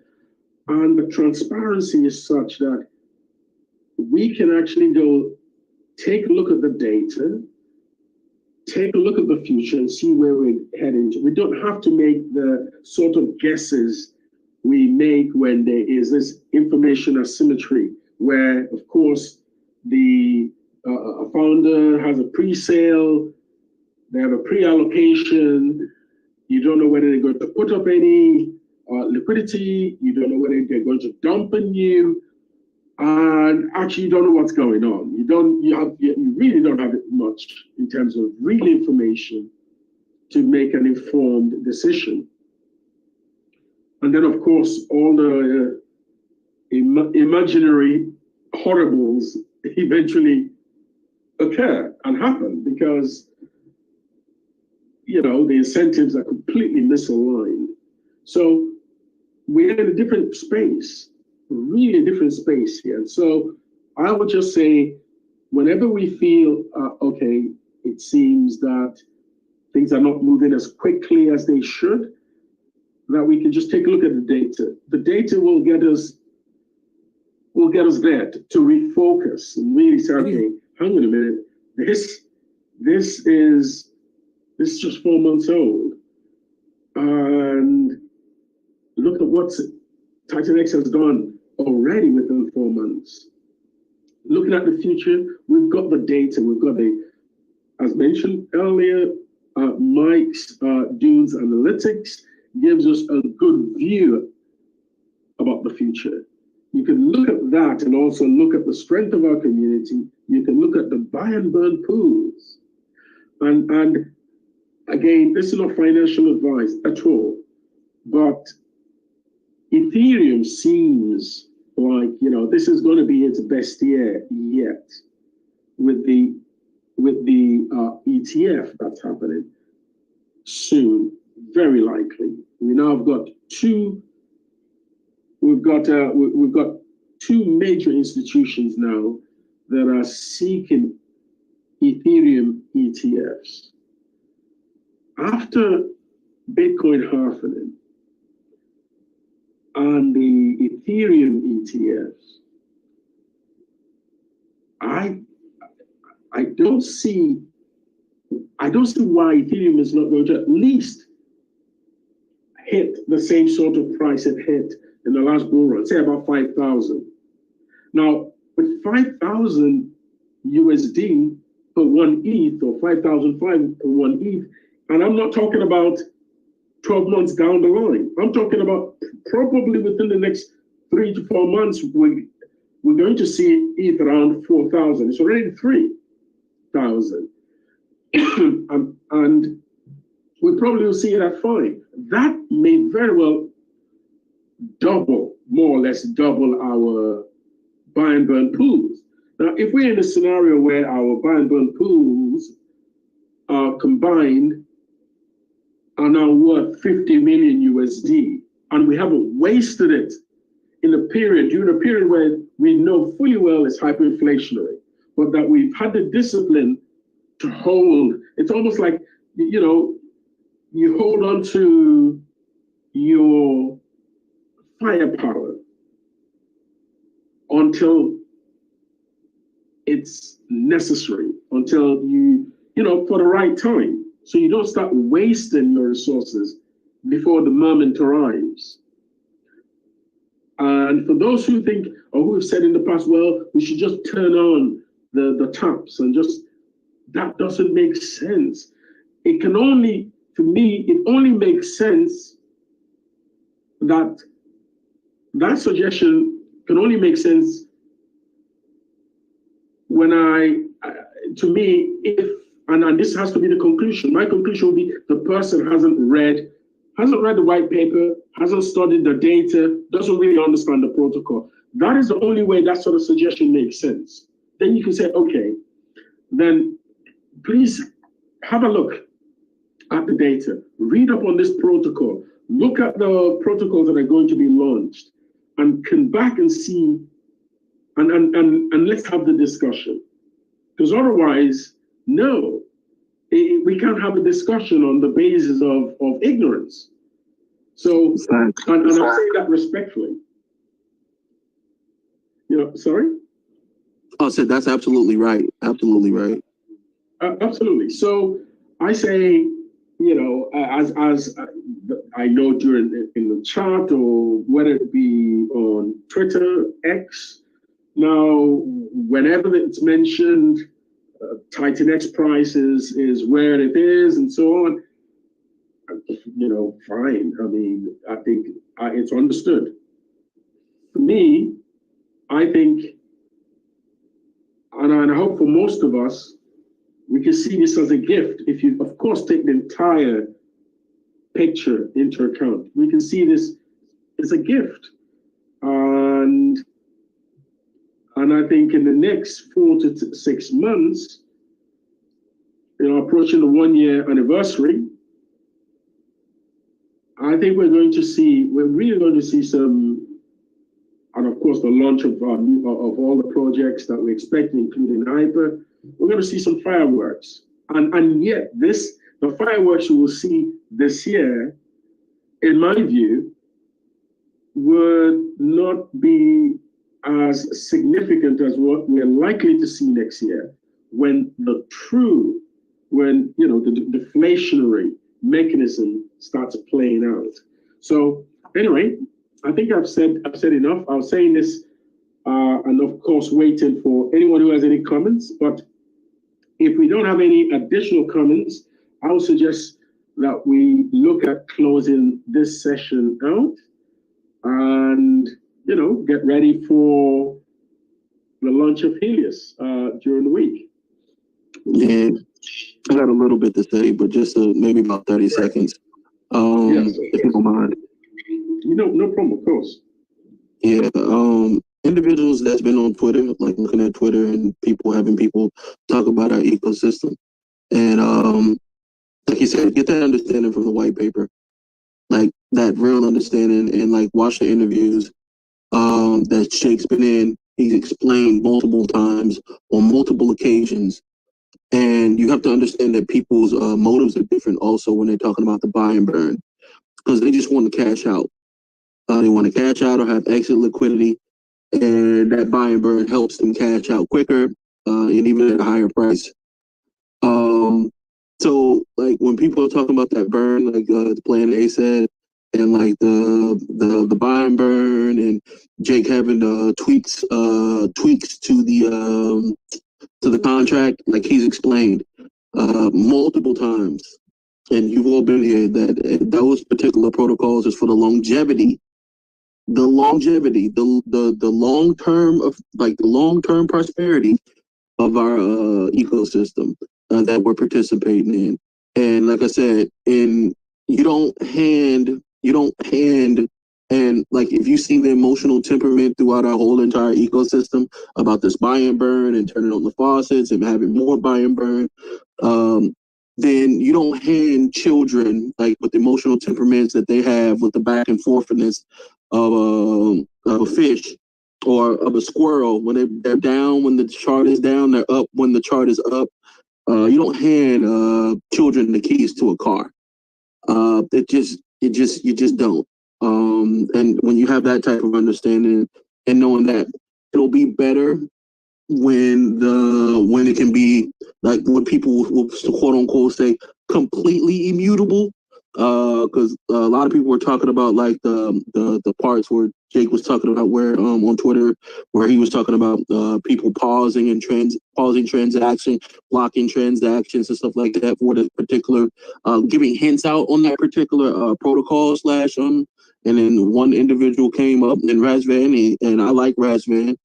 And he's like, and when it comes to quality of projects, like the guy has his points, but he did make a point where and I'm pretty sure everybody read it on Twitter that hey, you can manipulate the price, you know what I'm saying, and with that type of talk, and I looked at it and I said, okay, and he's looking at the contract, and like I said, well, you could look at it that way. Oh, you can manipulate the price and tweak it, or you can look at it like I'm trying to save the project. A gun, like someone was saying, a gun can be used as a tool of murder, or it can be used as a tool of protection.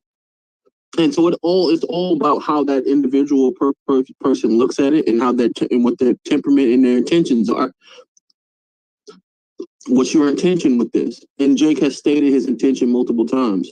And if people can't see how a buy and burn, losing up a buy and burn will especially in the beginning, will halt and like mess up a protocol long term, then you don't see it. And the fact that you have other projects coming in, you have Helios coming in, you have DragonX burning, you have the marketplace that's about to come in, it's gonna burn. Then you're gonna have other baby DragonX coming in. Then you had the Titan Legends coming in and burning TitanX also. You have 4 projects burning TitanX. And like at a significant rate. It's not burning it every hour, of course, but no, that might not be the case because when every buy and sell takes a percentage off too, if it's attached to TitanX. So and you have all those protocols burning TitanX at a significant rate. And so why would he use our reserves that can be used for the deflationary period when all that TitanX is going to come out at one time? Why would he use that when he has 4 or 5 other projects and more projects are going to be built, and Shogun and Hyper itself is going to burn TitanX? So why would he turn on the faucet for that? Why would he use the buy and burn? Why wouldn't he save that? So when TitanX becomes less and less, and those projects are used less and less, because when TitanX gets scarce, believe me, TitanX is going to be used less and less, especially when the price starts going up, shooting up.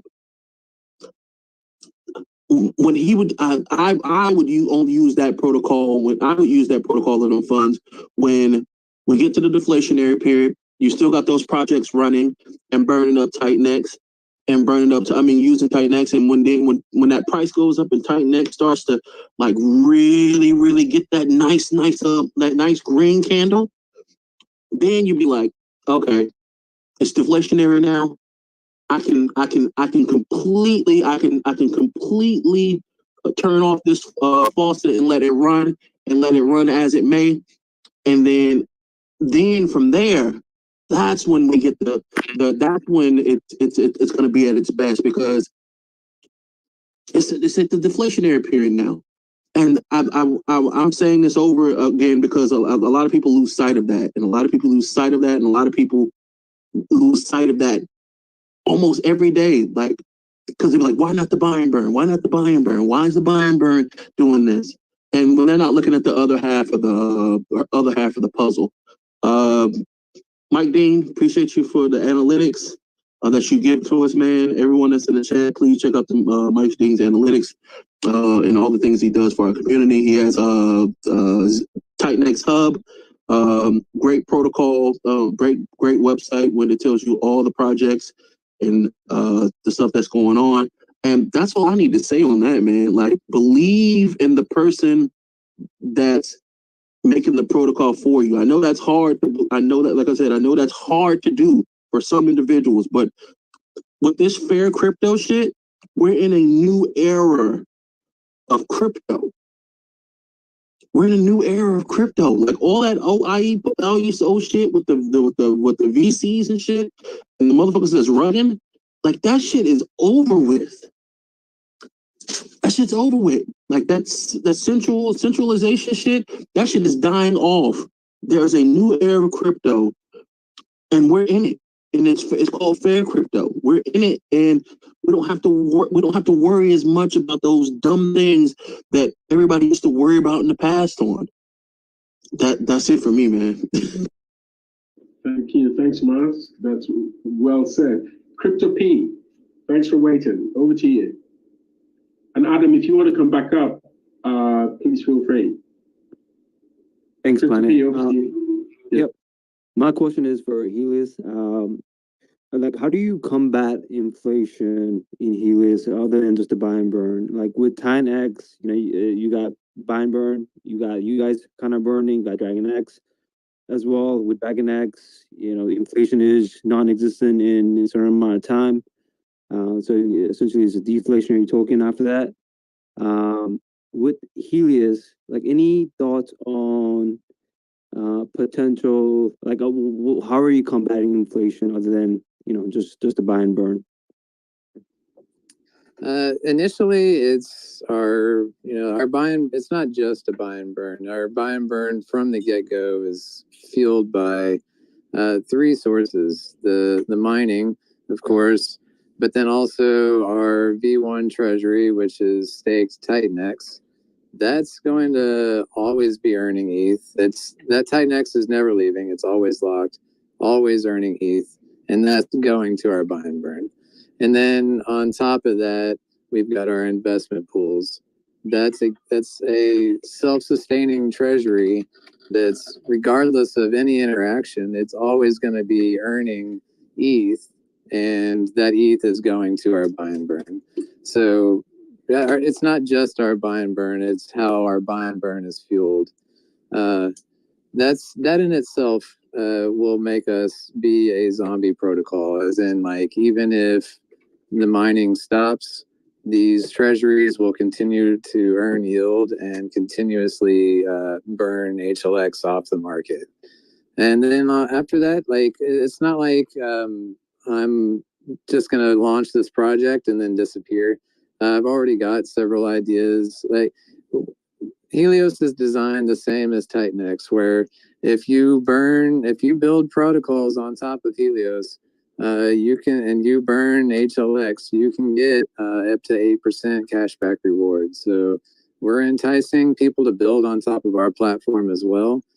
And that includes myself. So there's multiple things there that's going to push us through and continuously burn the token. Does that answer your question? It does. So, and then another question kind of came up to mind. You said that other protocols kind of could build on top of it. Like, I was interested in Helios due to the fact that you guys are kind of bringing staking back, and I think passive income while we kind of hold until some price appreciation is also key, and it helps us kind of interact with other protocols. Like, so you also said that other protocols will build on top of Helios. So will we have the similar kind of mechanism that DragonX did with TitanX, potentially with Helios as well, where staking pool will be taking over from other protocols? Is that also a possibility? That is, but only under the condition that Helios DAO members vote on that. So, like, any protocol can use the HLX token in any which way they want. But as far as staking specifically, if you're a smart contract, you have to be whitelisted by the DAO to stake your HLX. So if HLX holders think that DragonX is good for the ecosystem and they want them to come and do what they do, then and they vote yes, then that DragonX gets whitelisted and they can do that. But if people think that that's not what they want and they don't want the stake pool diluted in that manner, then they vote no, and DragonX does not build a protocol in that way that takes over our stake pool. So it's it's any of it's possible, decided by the DAO. And again, the DAO is, the votes on that are heavily weighted to, here are max takers. So if you're max staking HLX, you're going to have a heavier weighted vote on these types of discussions. So to me, that's, you can stake with confidence, knowing that as a max staker, you have the voting rights to allow or disallow other protocols to take over the stake pool. And as far as like my plans, the next project or two that I want to build on top of Helios with is not going to utilize the staking pool, because like I don't want to be. I think a big selling point for us is staking with confidence and earning not just only TitanX and ETH. Both of those things. I think that's cool in itself, just because you can take your TitanX and invest in other protocols in the ecosystem while still taking ETH home without having to sell a single TitanX or HLX. So to me, that's awesome, and I kind of want to leave it with that. But of course, it's not up to me; it's up to the DAO. It's up to HLX holders and primarily the max stakers. So I think this is going to be an awesome protocol with having this DAO and having the abilities to make those types of decisions. So I don't think that's going to be the case for us. No, that's good to hear. And personally, I think you guys kind of bringing staking back. I'm hoping there's a lot of adoption initially, and I think the staking pool could be very lucrative if people kind of go sell their TitanX, and I'm not minted TitanX for Helios initially. So I think the initial adoption should be there. So I wish you guys nothing but the best. Last question I have is on the staking payout. Can you just give me more insights on like the payout days? Like when is it aligned with TitanX, or do you have your different reports in terms of the days that you guys pay out? Yeah, so it's the same style as TitanX, and what we changed is instead of 5 payout pools, there's 3 payout pools, and we did that so that those 3 payout pools will grow larger as opposed to dispersing it out to 5. And then we shortened our I guess quote cycle. So like TitanX's full cycle, their premier pool is 888 days. We've shortened that. We cut it in half. So our premier pool pays out every 400 days. So we've got 3 pools. Our small one is the 22 day, and then our middle one is the 69 day, and then our big payout is the 420 day. And it'll be the same as TitanX, not on their same schedule. When we launch, Helios will have a day one, and those payout pools will go based on the contract day of Helios. So on Wednesday, that's going to be day one, and then our first payout will be 22 days after this Wednesday. I haven't done the math actually on when that'll be, but yeah, so the payouts will be the same, and the TitanX and the ETH that get filled in there, those will pay out together, and it'll be really clear on our website as we go over it. I think it'll make sense to everybody what you're looking at and what there is to expect. Awesome. And when is the web app launching prior to the actual launch? I'm not sure. I know tomorrow I'm doing a live demo of it with Smoothing Crypto. So you please, check that out. And I would imagine soon after that, we can make it public. There's really not much reason to have it out as far as like the calculators go. There's not a price of HLX because we haven't launched yet. So all of the calculations don't necessarily work until there's, a price there. So launching ahead of time doesn't really give anybody anything extra aside from familiarizing themselves with the website. But as you'll see, like when we demo it tomorrow, it's very simple, and the UI is very intuitive. So I don't anticipate any issues with that side of things. Awesome. And one thing I also want to kind of highlight is there's like a lot of other protocols that are kind of copying TitanX approach as it relates to kind of the staking as well as the minting component with the ROI and such. One thing that I like that this other protocol kind of utilized is to combat inflation. What they did is when you were minting a certain coin, or let's just say TitanX, they actually capped the amount of tokens you could kind of mint per day, which I thought was really interesting. Where essentially it limits the number of tokens that kind of comes out in certain amount of days, and then people need to, instead of doing 280 days, maybe they do 287 days if 280 days capped out. Like he was, any thoughts around that approach? Like what's your thoughts related with that? It's an interesting approach, and it's definitely a tweak of the TitanX's mechanisms. But it's like for Helios specifically, our main goal is to burn as much TitanX as possible, and adding a cap to daily mining will limit the amount of TitanX that we intake and lock up into our treasury. And that's again, something else that we don't want to limit the size of our treasury. So for us, it makes sense to not have a cap there, because every miner adds to our treasury, and as our treasury goes larger, the perpetual rewards on that grow larger. So for us, it makes sense to leave that unrestricted. Got it. All right, thank you. That's all I had. And also, just a quick note, we did turn down the rank bonuses, and that was one thing that Jake himself said. A big part of the overinflation of TitanX were those bonuses, and we've scaled it back somewhat to where it's still a lucrative reward, but not too much to overinflate the supply. I'm sorry, like how much? Is there like a percentage cap? About half. You can expect about, for every one miner, you're going to get about half the reward that you would have on TitanX's miners. And that's specifically H rank, not, I'm not talking about your regular rewards, but just your H rank rewards.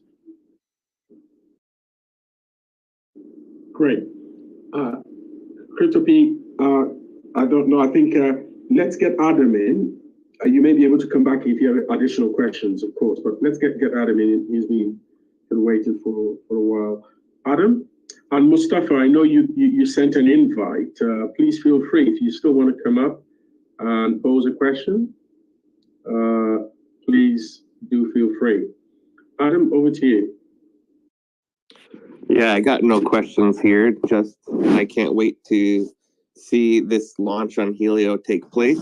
It's the next exciting protocol up on the docket for the numerous amounts of protocols that are going to launch. And I think we need to embrace the good builders of the ecosystem, because you're only in turn bringing up the entire ecosystem the more you embrace the good projects that launched.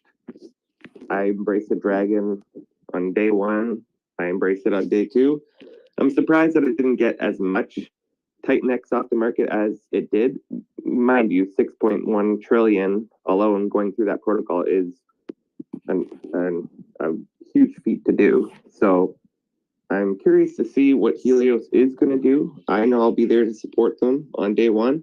I look forward to trying to play the TitanX game all over again. And that's what happens when you got these builders on this protocol. It gives us the opportunity to use our tokens to find better opportunities, because there's going to be things that are built on top of TitanX that will outperform TitanX. You are currently seeing it with DragonX. It's always trading at a bit of a premium because it's scarce, and there's going to be good ideas coming in the next weeks and months that will outperform it, but in turn, it'll only drag up the entire ecosystem. So I wish you guys the best of launch. I'll be there with you, mining on day one. Looking forward to watching the power of the sun. I'll be shouting you guys out all day long. Thanks, Adam. I think I like the term that Crypto P used, which is bringing staking back. And I think, as mentioned earlier, it's really great that we can do that within the TitanX ecosystem. So in a sense, we can say, if we had the TitanX protocol itself still being driven in the same way as it was driven the first 3 months by the staking protocol, I think other protocols would really have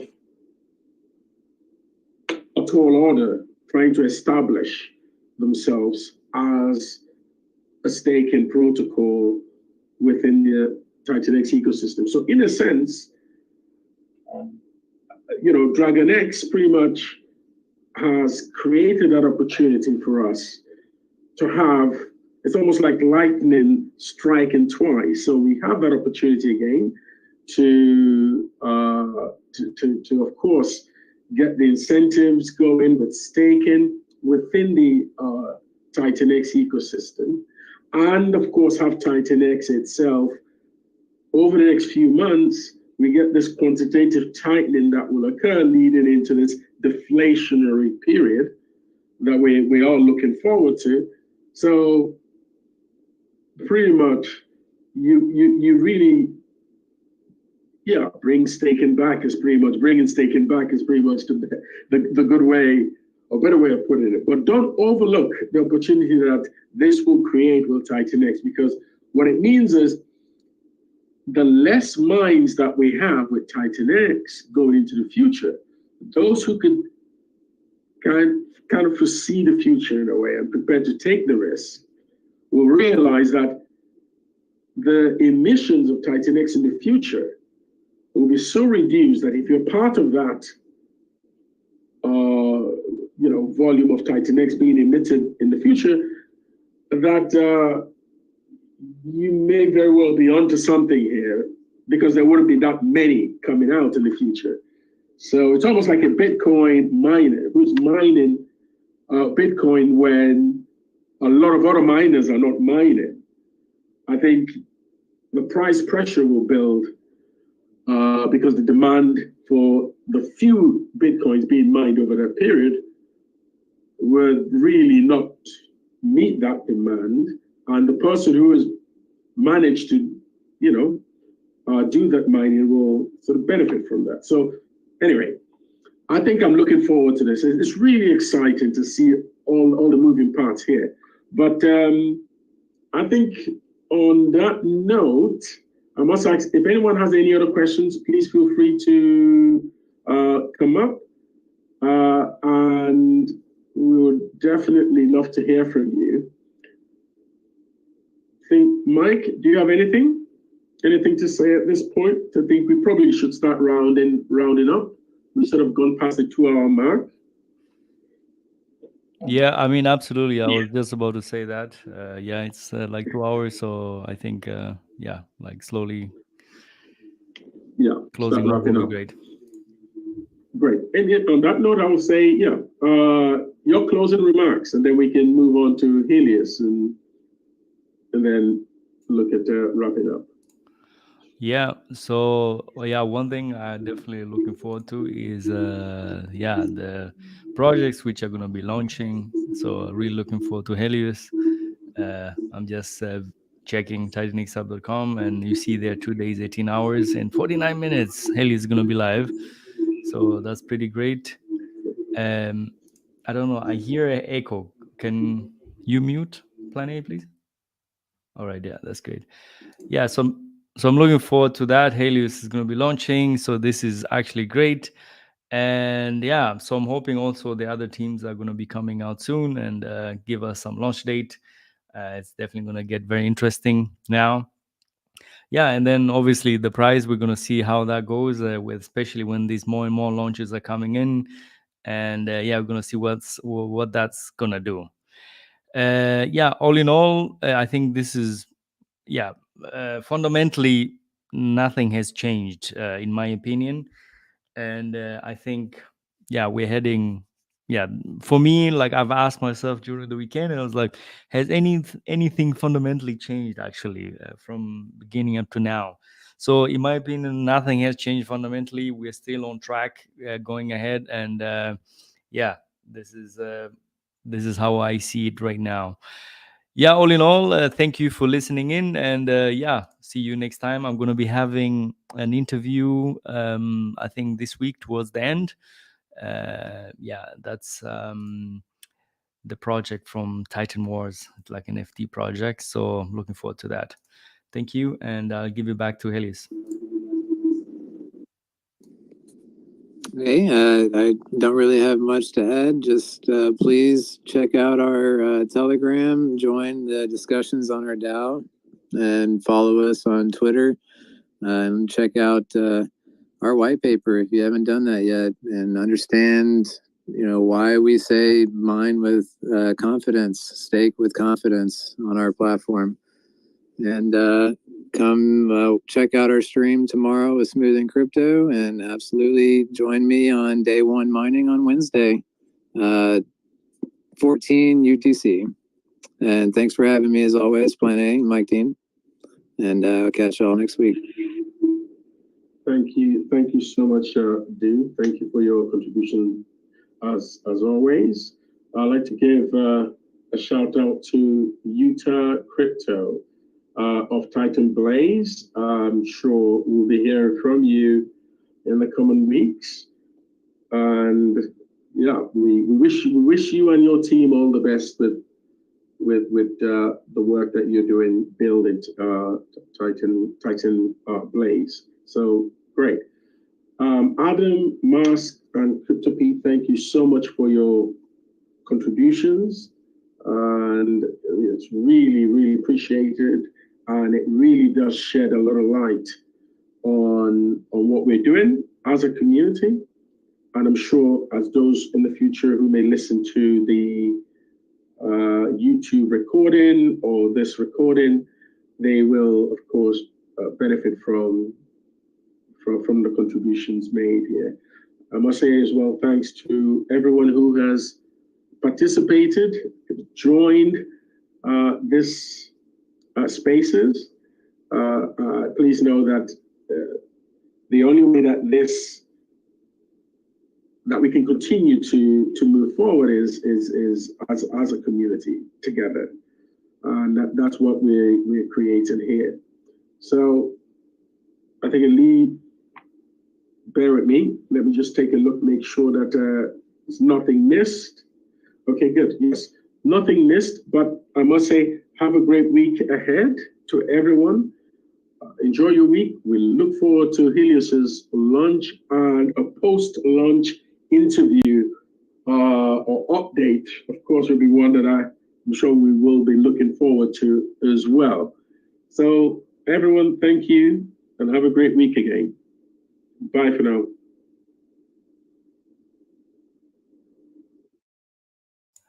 All right, guys. Thank you for listening in. I'm going to be turning the stream off now. Have a great Sunday, guys. Have a good one. Bye-bye.